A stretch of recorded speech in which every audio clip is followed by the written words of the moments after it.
आजको क्लासमा हामीहरू छलफल गर्नेछौँ बीबीएस फर्स्ट इयरको एकाउन्टको न्यू कोर्सभित्र रहेको च्याप्टर बेसिक फाइनेन्शियल स्टेटमेन्ट यानि कि आधारभूत वित्तीय विवरणहरूको बारेमा। हामीलाई यो च्याप्टरबाट बीबीएस फर्स्ट इयरको न्यू कोर्समा फाइनल एक्जाममा प्रब्लम आएको खण्डमा एउटा 10 मार्क्सको न्युमेरिकल प्रब्लम सोध्ने गर्छ। हामीहरू यहाँनेरि आज इन्कम स्टेटमेन्ट बनाउन, रिटेन अर्निङ बनाउन र ब्यालेन्स सिट भर्टिकल सेपको बनाउन सिक्नेछौँ र त्यहाँभन्दा पछाडि फाइनल एक्जाममा सोध्न सक्ने मोडल क्वेसनमा दिएका केही न्युमेरिकल प्रब्लमहरूलाई पनि सल्भ गरेर यो च्याप्टरलाई अझ विस्तृत रूपमा बुझ्ने कोसिस गर्नेछौँ। सबैभन्दा सुरुमा हामीहरू यहाँनेरि डिस्कस गरौँ कम्पनी, कुनै हामीहरू एउटा कम्पनीको हिसाब गर्छौँ, त्यही भएर ड्यास ड्यास कम्पनी भनेर हामीहरू लेख्छौँ। इन्कम स्टेटमेन्ट मल्टी स्टेप भनेर हामीलाई एउटा सिंगल स्टेप इन्कम स्टेटमेन्ट हुन्छ, अर्को मल्टी स्टेप इन्कम स्टेटमेन्ट हुन्छ। सिंगल स्टेप इन्कम स्टेटमेन्टमा चाहिँ हामीहरूको यो जुन सेल्स छ, सेल्समा आम्दानीहरू जे छन् त्यो जोड्ने अनि खर्चहरू सबै घटाएर हामीले एकैचोटि इन्कम स्टेटमेन्ट तयार गर्नुपर्ने हुन्छ। हामीलाई एक्जाममा आउँदाखेरि मल्टी स्टेप इन्कम स्टेटमेन्ट नै बनाउनु भनेर आउँछ र केही नभनेको खण्डमा पनि हामीले यही मल्टी स्टेपकै तरिकाले इन्कम स्टेटमेन्टलाई गऱ्यौँ भने पनि हुन्छ। Dot dot company income statement multi step भनेर गऱ्यौँ हामीले फर द इयर अथवा पिरियड इन्डेड भनेर हामीले लेख्नुपर्ने हुन्छ। पार्टिकुलर एमाउन्ट रुपिज भनेर यसको फर्मेटको सेपमा हामीहरू फर्स्टमा जान्छौँ। सबैभन्दा सुरुमा इन्कम स्टेटमेन्टमा जाने भनेको इन्कम स्टेटमेन्ट भनेको आम्दानी विवरण हो नि त, आम्दानीको विवरण हो नि त एउटा। यहाँनिर सबै आम्दानी र सम्पूर्ण खर्चहरूको क्यालकुलेट गरिसके पछाडि बाँकी रहेको हामीहरूको नाफा कति छ भन्ने कुरा यो इन्कम स्टेटमेन्टले देखाउँछ क्या। त्यही भएर इन्कम स्टेटमेन्टको सबैभन्दा सुरुमा सेल्स जान्छ। सेल्समा हामीहरूको सेल्स रिटर्न दिएको छ भने त्यो घटाउनु पर्ने हुन्छ। सेल्समा सेल्स रिटर्न घटाएर हामीले नेट सेल्स राख्नुपर्ने हुन्छ। सेल्सदेखि पछाडि हामीले less cost of goods sold घटाउनु पर्ने हुन्छ। कस्ट अफ गुड्स सोल्डमा जहिले पनि cost of goods sold direct क्वेसनले दिएको छ भने त हामीहरू त्यति नै राखिहाल्छौँ। यदि डाइरेक्ट हामीलाई कस्ट अफ गुड्स सोल्ड दिएको छैन भने जहिले पनि ओपनिङ स्टकमा पर्चेज जोडेर क्लोजिङ स्टक घटाइयो भने हामीहरूको के आउँछ, यो कस्ट अफ गुड्स सोल्ड आउँछ। र यो जुन सेल्स छ, सेल्समा कस्ट अफ गुड्स सोल्ड घटाउँदा जहिले पनि ग्रस प्रफिट आउँछ। ग्रस प्रफिट पछाडि हामीले अपरेटिङ एक्सपेन्सेस घटाउनु पर्ने हुन्छ। यदि सिंगल स्टेप गरेको थियो भने चाहिँ हामीले लेस अपरेटिङ एक्सपेन्सेस भनेर टपिक्स नछुट्याइकन डाइरेक्ट सबै खर्चहरूलाई लेख्न सक्थ्यौँ होइन। तर मल्टी स्टेप इन्कम स्टेटमेन्टमा चाहिँ हामीले यो जुन अपरेटिङ एक्सपेन्सेस छ नि, अपरेटिङ एक्सपेन्सेसलाई पनि डिभाइड गर्नुपर्ने हुन्छ क्या। अपरेटिङ एक्सपेन्सेसमा सबैभन्दा सुरुमा हामीले जेनरल एन्ड एडमिनिस्ट्रेटिभ ओभरहेड भनेर राख्नु पर्यो क्या, ओभरहेड अथवा एक्सपेन्सेस। जेनरल एन्ड एडमिनिस्ट्रेटिभ ओभरहेडमा यहाँ भनेको अफिससित रिलेटेड एक्सपेन्सेस पर्छ क्या। अफिससित रिलेटेड एक्सपेन्सेस भनेको सेलेरी एन्ड वेजेसहरू भयो, इन्सुरेन्सहरू भयो होइन, अनि रेन्टहरू भयो, यस्तो खर्चहरू डिप्रिसिएसनहरू हामीहरूको जहिले पनि कहाँनेरि पर्छ, यो जेनरल एन्ड एडमिनिस्ट्रेटिभ ओभरहेड अथवा एक्सपेन्सेसभित्र पर्छ क्या। त्यसमा हामीले सबैभन्दा सुरुमा यहाँनिर लेख्यौँ salary and wages of office staff भनेको छ नि, अफिस स्टाफसित रिलेटेड सेलेरी एन्ड वेजेसहरू दिएको छ भने यहाँनिर जान्छ क्या। र यो सेलेरी एन्ड वेजेसमा नि एडिसनल इन्फर्मेसनमा आउटस्ट्यान्डिङ भनेको छ भने हामीले जोड्नुपर्ने हुन्छ र एडिसनल इन्फर्मेसनमा प्रिपेड भनेको छ भने त्यसलाई हामीले घटाउनु पर्ने हुन्छ ल यसको। त्यहाँभन्दा पछाडि हामीले इन्सुरेन्स लेख्नु पर्यो, बिमा खर्च, यो पनि हामीहरूको अफिससितै रिलेटेड एक्सपेन्सेस हो। सप्लाइज एक्सपेन्सेस भनेको सप्लाइज भनेको सामग्री, अफिसमा खाद्य पदार्थहरू होइन, पोसाकहरू, लत्ता कपडाहरू, अफिसको ड्रेसहरू ल्याउँदाखेरि होइन लागेको हुन्छ नि त खर्चहरू सप्लाई सामग्रीहरूमा हो, त्यो सप्लाइज एक्सपेन्सेस पनि हामीहरूको अफिससित रिलेटेड एक्सपेन्सेस भयो। अफिस रेन्ट भनेको अफिस बसिसकेपछि कुनै एउटा निश्चित भवनमा निश्चित कोठामा बस्नुपर्ने हुन्छ होइन, त्यसको भाडा पनि तिर्नुपर्ने हुन्छ क्या, त्यसरी अफिसको रेन्ट पनि यहाँनिर आयो। प्रिन्टिङ एन्ड स्टेसनरी भनेको फोटोकपी पेपरहरू यताउता कापी कलमहरूमा लाग्ने हुन्छ नि त होइन, अफिसमा पनि त त्यस्तो चाहिन्छ होइन, डट पेन सर्ट पेन चाहिने हुन्छ। त्यही भएर प्रिन्टिङ एन्ड स्टेसनरी पनि हामीहरूको यहाँनिर आउने रहेछ। डिप्रिसिएसन अफ अफिस फर्निचर भनेर आयो भने पनि अफिस फर्निचरसित रिलेटेड डिप्रिसिएसन पनि यहाँनिर जाने रहेछ। त्यहाँभन्दा पछाडि अदर अफिस एक्सपेन्सेस भनेर हामीले लेख्नु पर्यो। अन्य अफिससित रिलेटेड एक्सपेन्सेस केही दिएको छ भने सबै हामीले यहाँनिर ल्याएर लेख्नुपर्ने हुँदो रहेछ। हामीले अघि गऱ्यौँ नि सबैभन्दा सुरुमा सेल्स थियो, सेल्समा कस्ट अफ गुड्स सोल्ड घटाएर ग्रस प्रफिट निकाल्यौँ। ग्रस प्रफिट पछाडि हामीले अपरेटिङ एक्सपेन्सेस घटाउनु पर्दो रहेछ। अपरेटिङ एक्सपेन्सेसभित्र सबैभन्दा सुरुमा हामीले अफिससित रिलेटेड एक्सपेन्सेस यो घटायौँ। अफिससित रिलेटेड एक्सपेन्सेस घटाइसकेपछि सबै हामीले यो जति छ नि सबै अफिससित रिलेटेड एक्सपेन्सेस यहाँनिर जोड्यौँ क्या। Total general and administrative expenses भनेर लेख्यौँ क्या। हामीले यो अघि एडमिनिस्ट्रेटिभ एक्सपेन्सेस लेख्दै थियौँ नि, सबै जोड्दाखेरि चाहिँ कति आयो भनेर हामीले यहाँनिर लेखिदिन्छौँ। त्यसलाई के मानिदिने, ए मानिदिने। यहाँभन्दा पछाडि के गर्छौँ हामीहरू, सेलिङ एन्ड डिस्ट्रिब्युसन एक्सपेन्सेस अथवा ओभरहेड हामीले घटाउनु पर्ने हुन्छ क्या। बिक्रीसित सम्बन्धित खर्चहरू हामीले घटाउनु पर्यो। बिक्रीसित सम्बन्धित खर्चहरू के हुन्छ, बेच्दा के हुन्छ, बेच्नका लागि विज्ञापन गर्नुपर्ने हुन्छ होइन, त्यही भएर एडभर्टाइजिङ आयो यहाँनिर, विज्ञापन खर्च। अनि salary and wages of salesmen भनेको बिक्री गर्ने जुन मान्छे खटाएको हो त्यसलाई तिर्नु पर्यो नि त होइन त, सेलेरीहरू तिर्नु पर्यो, कमिसनहरू तिर्नु पर्यो, कमिसन टु सेल्समेन भनेर यहाँनिर आएको छ त्यसलाई कमिसनहरू दिनु पर्यो।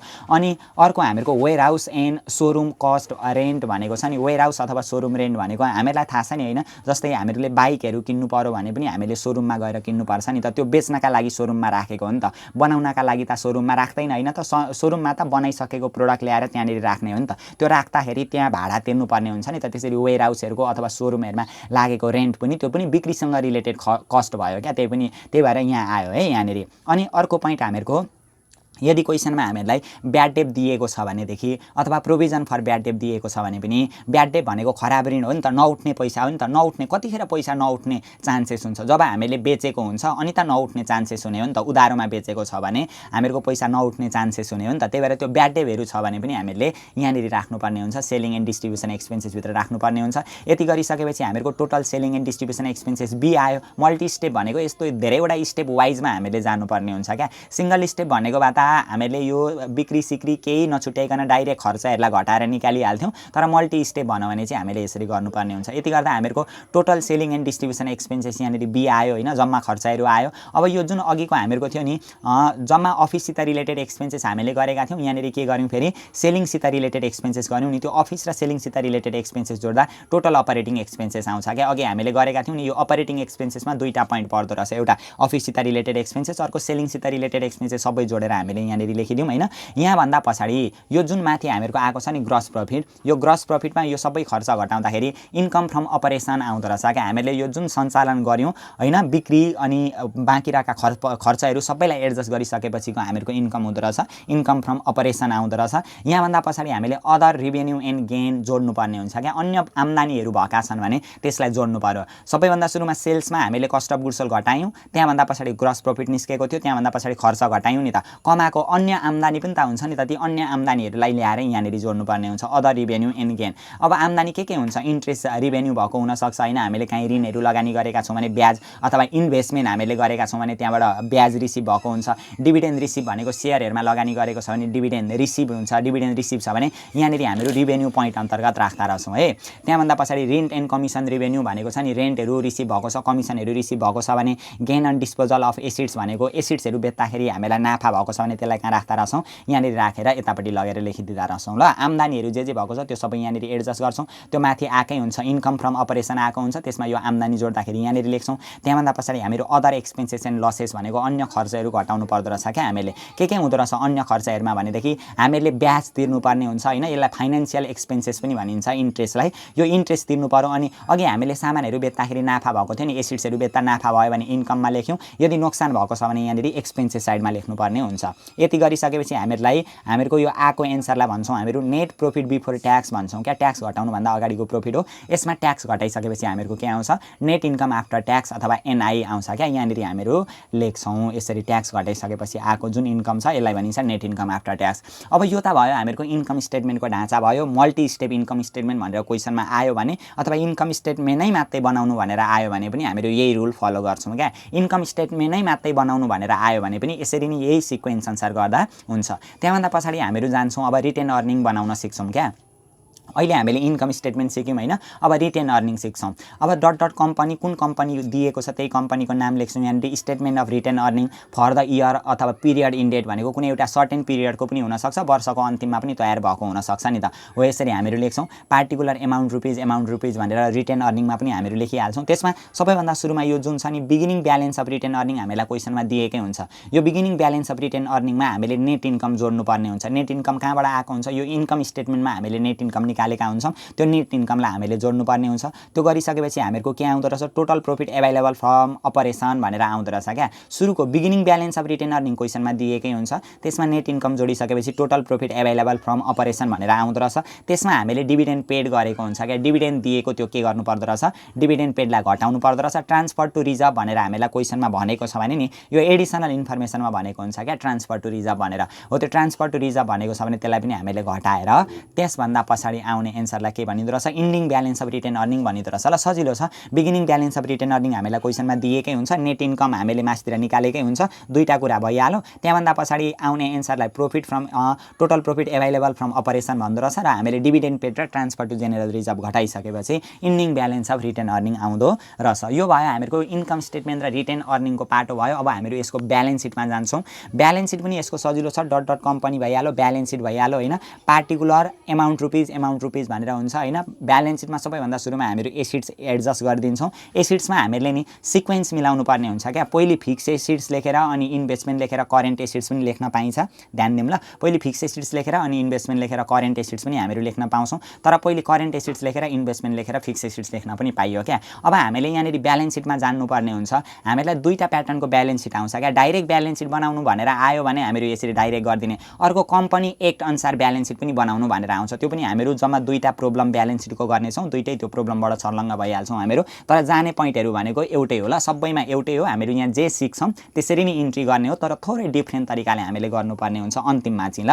जस्तै यहाँनिर हामीहरू यो बुझिहालौँ, करेन्ट एसिड्स, यो पार्टिकुलरमा करेन्ट एसिड्स भनेर हामीले लेख्नु पर्यो सुरुमा। करेन्ट एसिड्सभित्र के जान्छ, क्यास इन ह्यान्ड जाँदो रहेछ, क्यास एट ब्याङ्क जाँदो रहेछ, अनि बिल रिसिएबलहरू। करेन्ट एसिड्स भनेको त यस्तै त हो नि होइन त, 1 वर्षभन्दा कम्ती पिरियडमा हामीले पैसामा कन्भर्ट गर्न सकिने आइटमहरू नि करेन्ट एसिड हो। Cash in hand, cash at bank अथवा बिल रिसिएबल, एकाउन्ट रिसिएबल होइन। अनि सन्ट्री डेप्टर्स, एकाउन्ट रिसिएबल भइहाल्यो, एआर भनेको एकाउन्ट रिसिएबल भइहाल्यो। प्रिपेड एक्सपेन्सेस, क्लोजिङ स्टकहरू, यो हामीहरूको करेन्ट एसिड्स आइटमहरू हो क्या। यहाँ सबै जोडेर करेन्ट एसिड्स भइहाल्यो। त्यहाँभन्दा पछाडि हामीहरू इन्भेस्टमेन्ट लेख्छौँ। क्वेसनमा इन्भेस्टमेन्ट भनेको छ भने त्यही इन्भेस्टमेन्ट लेख्दिने, भनेको छैन भने गरिराख्नु परेन इन्भेस्टमेन्ट। अनि त्यहाँभन्दा पछाडि प्रोपर्टी प्लान्ट एन्ड इक्विपमेन्ट भनेको छ नि, प्रोपर्टी प्लान्ट एन्ड इक्विपमेन्टमा फिक्स एसिड्सहरू पर्छ क्या। फिक्स एसिड्सभित्र के जान्छ भन्ने कुरा हामीलाई थाहा छ होइन। फिक्स एसिड्सभित्र भनेको plant and machinery, land and building, furniture, vehicle, equipment भनेको यस्तो हामीहरूको फिक्स एसिड्स हो।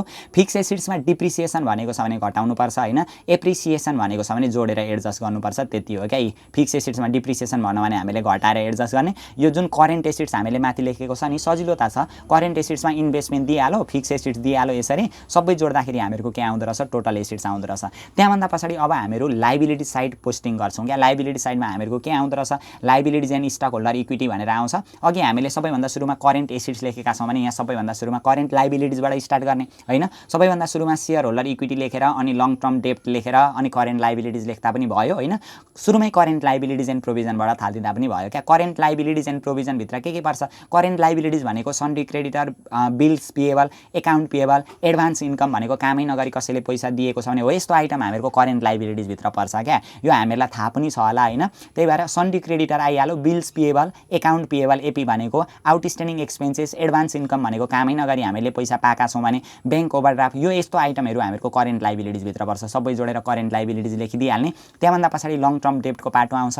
लङ टर्म डेप्टमा डिबेन्चर पर्छ, बोन्ड पर्छ होइन, मोर्गेज लोनहरू पर्छ, ब्याङ्क लोन पर्छ क्या। डिबेन्चर र ब्याङ्क लोन हामीलाई प्रायः दिइरहेको छ। लोनै मात्रै भनौँ भने पनि हामीहरूको कहाँ जान्छ, लङ टर्म डेप्ट अन्तर्गत जान्छ। सबै जोडेर हामीहरू यहाँनिर एडजस्ट गर्छौँ।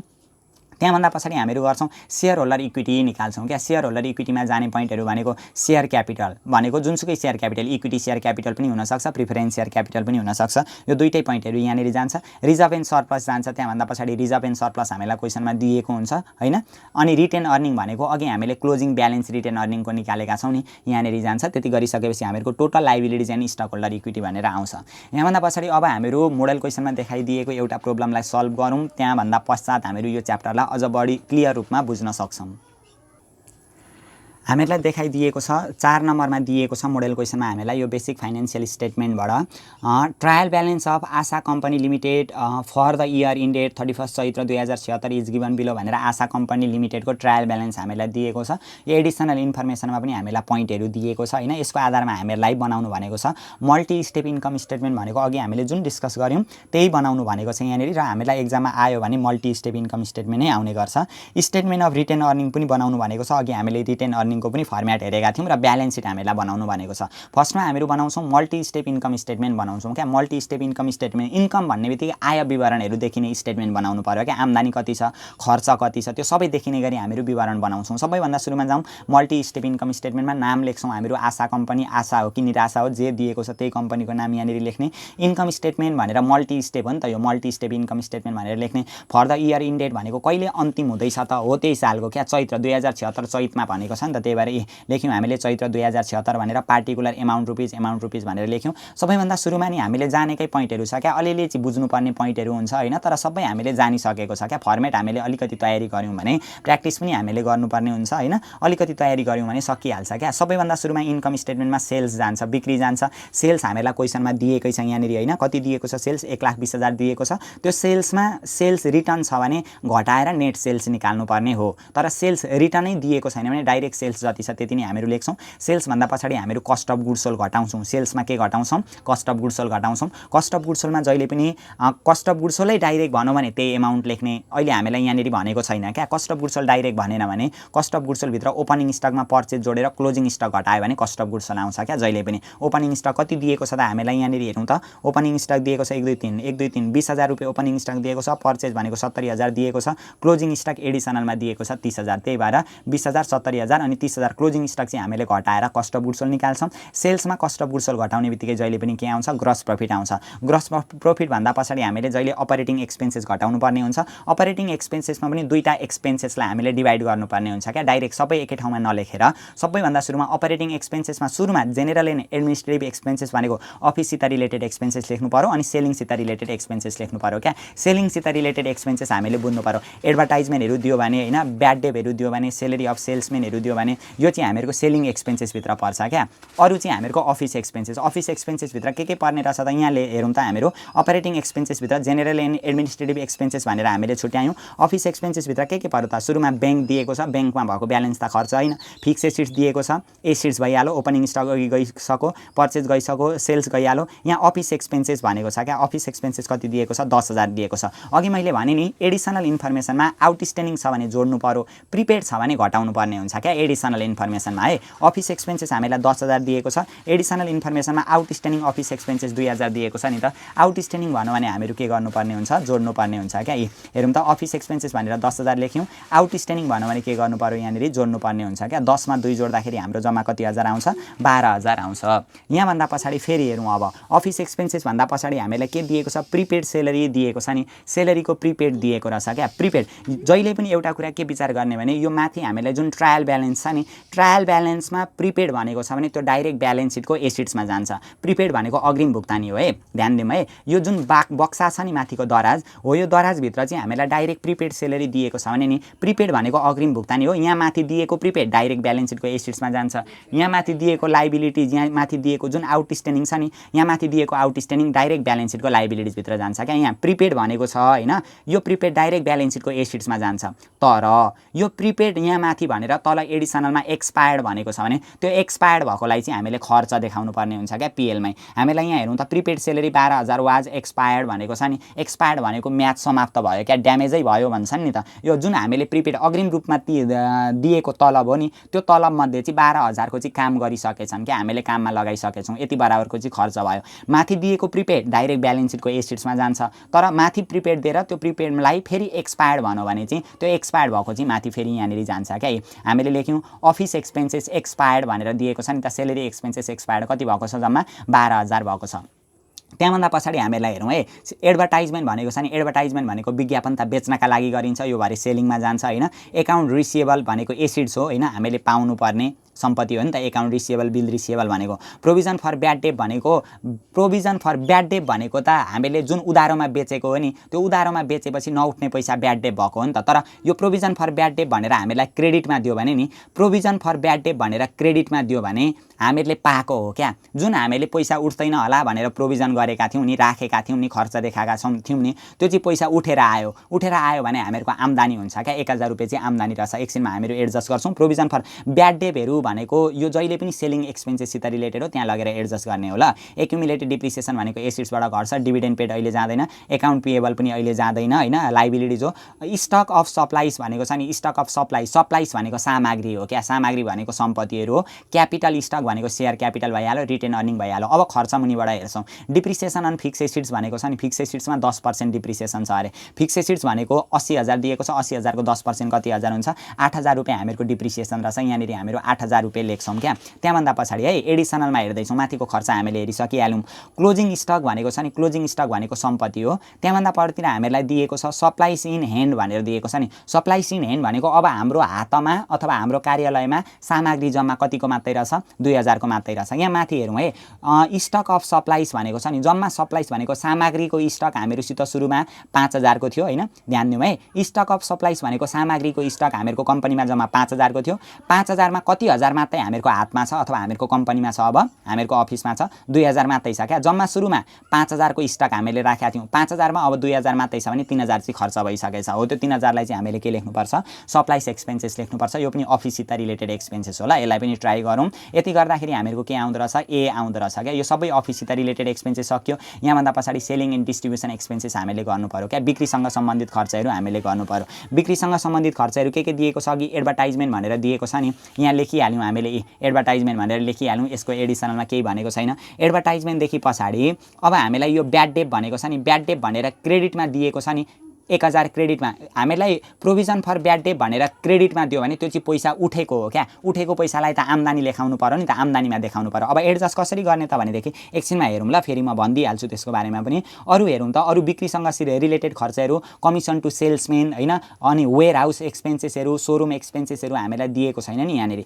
छैन भने अब एडिसनलमा हेरौँ त, त्यस्तो सेलिङमा जाने आइटमहरू छ भने आउटस्ट्यान्डिङ अफिस एक्सपेन्सेस भइहाल्यो, स्टक सप्लाइज भइहाल्यो, प्रिपेड सेलेरी भइहाल्यो। प्रोभिजन फर ब्याड डेट भनेको छ, ब्याड डेट भनेको खराब ऋण क्या। अब हामीले पैसा नउठ्ने चान्स हामीहरूको कति पर्सेन्ट रहेछ, 5% रहेछ। जहिले पनि डेप्टर भनेको हामीले उधारोमा बेचेको हो क्या सामग्री।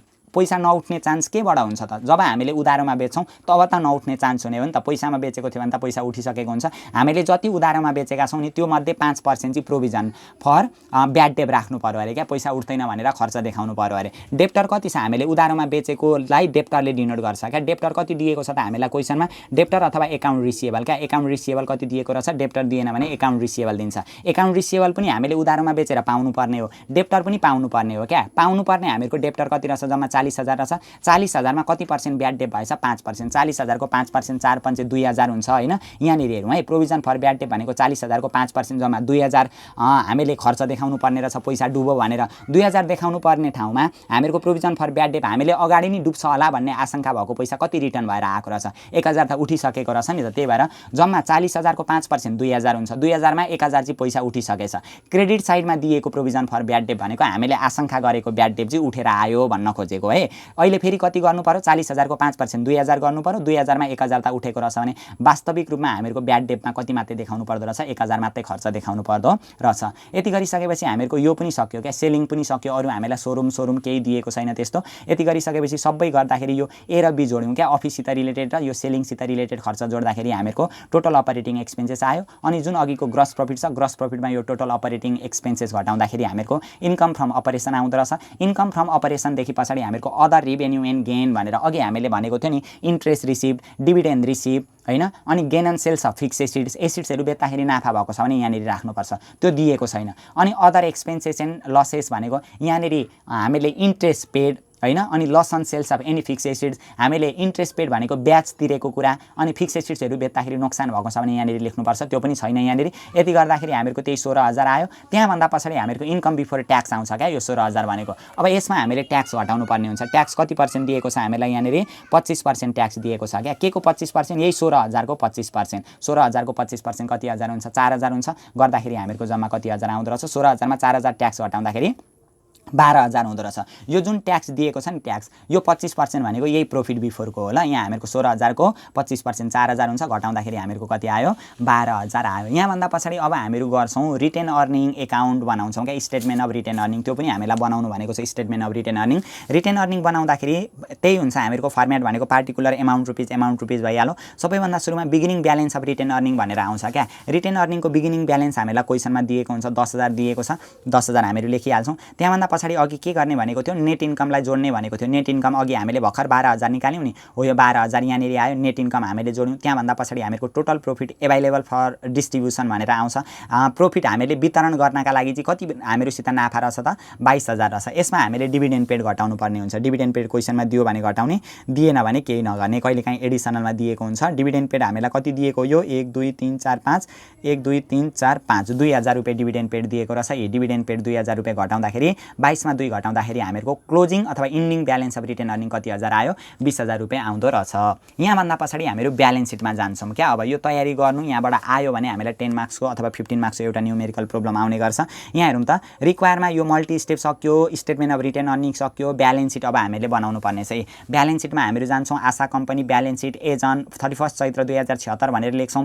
पार्टिकुलर एमाउन्ट रुपिज भनेर लेख्छौँ होइन। सबैभन्दा सुरुमा ब्यालेन्स सिटमा अघि के जान्छ भनेका थियौँ, करेन्ट एसेट जान्छ भनेका थियौँ। करेन्ट एसेट्समा के पर्छ, cash in hand, cash at bank, sundry debtor, bill receivable, account receivable, accrued इन्कमहरू, प्रिपेड एक्सपेन्सेसहरू, क्लोजिङ स्टकहरू, यो हामीहरूको करेन्ट एसेट्सभित्र पर्छ क्या जहिले पनि। त्यही भएर के दिएको रहेछ त, एउटा ब्याङ्क दिएको रहेछ, ब्याङ्क हामीले लेखिहाल्यौँ। अनि यहाँभन्दा पछाडि हामीहरूको ब्याङ्कदेखि पछाडि हेर्दै जाउँ है, सन्ड्री डेप्टरहरू, account receivable, bill receivable, prepaid पनि हामीहरूको करेन्ट एसेट्सभित्र पर्छ क्या। यो माथि जुन बाकसमा दिएको प्रिपेड जुन छ नि त्यो डाइरेक्ट करेन्ट एसेट्समा जान्छ। तर तल अघि एक्सपायर्ड भएको त हामीले खर्च पनि देखाएका छौँ नि इन्कम स्टेटमेन्टमा होइन, हो त्यो पनि हामीले एडजस्ट गर्नु पर्यो है। प्रिपेड सेलेरी भनेर हामीले यहाँनिर लेख्यौँ, प्रिपेड सेलेरी 15,000 लेख्यौँ। कति चाहिँ एक्सपायर्ड भइसकेको छ त, ड्यामेज भइसकेकोलाई त फेरि सम्पत्ति देखाउन पाइँदैन होइन। प्रिपेड एक्सपेन्सेस भनेको 12,000 रहेछ, एक्सपायर्ड भनेको 12,000 रहेछ, 15 मा 12 घटाउँदा 3,000 आयो क्या। यसरी हामीले लेख्नुपर्ने हुन्छ जहिले पनि ल।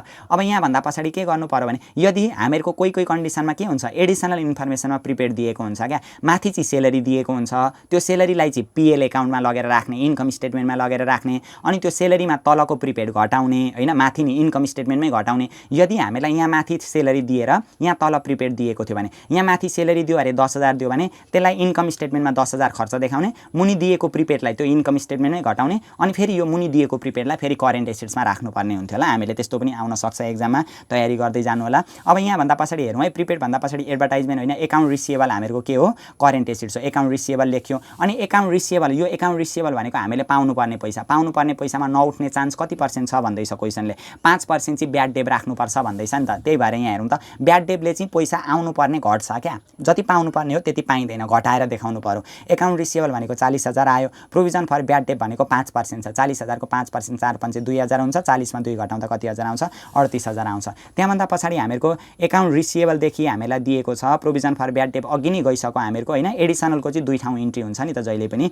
एक्युमुलेटेड डिप्रिसिएसन अहिले जाँदैन, डिभिडेन्ड पेड जाँदैन, एकाउन्ट पिएबल भनेको लाइबिलिटी जो, स्टक अफ सप्लाइज भनेको छ नि, हामीहरूसित कति सप्लाइज थियो, 5,000 सप्लाइज थियो होइन, जम्मा 5,000 बराबरको सामग्रीहरू थियो। त्यसमा हामीहरूको हातमा अब कति मात्रै छ, 2,000 मात्रै छ भने 3,000 त खर्च भएको थियो नि त। 5,000 मा 3,000 खर्च भयो भने अब हाम्रो हातमा 2,000 मात्रै छ, 2,000 चाहिँ हामीहरूको सम्पत्ति नै हो क्या।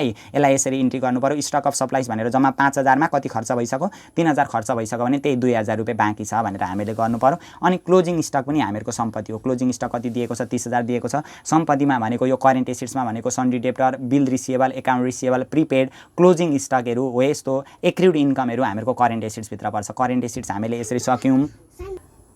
यहाँमा पछाडि अब हामीहरू फेरि इन्भेस्टमेन्ट भन्ने टपिक्समा जान्छौँ। इन्भेस्टमेन्टमा हामीहरूको इन्भेस्टमेन्टै भनेर दिएको हुन्छ क्या। इन्भेस्टमेन्ट अहिले हामीलाई यो क्वेसनमा दिएको छैन, दियो भने लेख्ने हो, छैन अहिले। इन्भेस्टमेन्ट भन्दा पछाडि हामीहरू फेरि फिक्स एसेट्सहरूलाई एडजस्ट गर्छौँ। फिक्स एसेट्स भनेको प्रोपर्टी प्लान्ट एन्ड इक्विपमेन्ट भन्ने टपिक्समा पर्छ क्या। डाइरेक्ट हामीलाई यहाँनिर भनेको जहिले पनि फिक्स एसेट्सभित्र land and building, plant and machinery, vehicle, furniture, इक्विपमेन्टहरू पर्छ क्या। प्रोपर्टी प्लान्ट एन्ड इक्विपमेन्ट यहाँनिर इन्भेस्टमेन्ट भएछ, इन्भेस्टमेन्ट होइन है, यो प्रोपर्टी प्लान्ट एन्ड इक्विपमेन्ट होला। प्रोपर्टी प्लान्ट एन्ड इक्विपमेन्टमा फिक्स एसेट्सहरू land and building, plant and machinery, vehicle, फर्निचरहरू पर्छ। अहिले हामीलाई तोकेरै दिएको छ, फिक्स एसेट्स दिएकै छ, 80,000 दिएको छ। यसमा हामीले डिप्रिसिएसन घटाउनु पर्ने हुन्छ। कस्तो कस्तो डिप्रिसिएसन त, यो एक्युमुलेटेड डिप्रिसिएसन दियो भने यो पनि घटाउनु पर्छ। एडिसनलमा दिएको डिप्रिसिएसन छ भने त्यो पनि घटाउनु पर्छ क्या। एडिसनलमा कति % भनेको छ, 10%। फिक्स एसेट्स भनेको जम्मा 80,000 को 10% 8,000 हुन्छ नि त।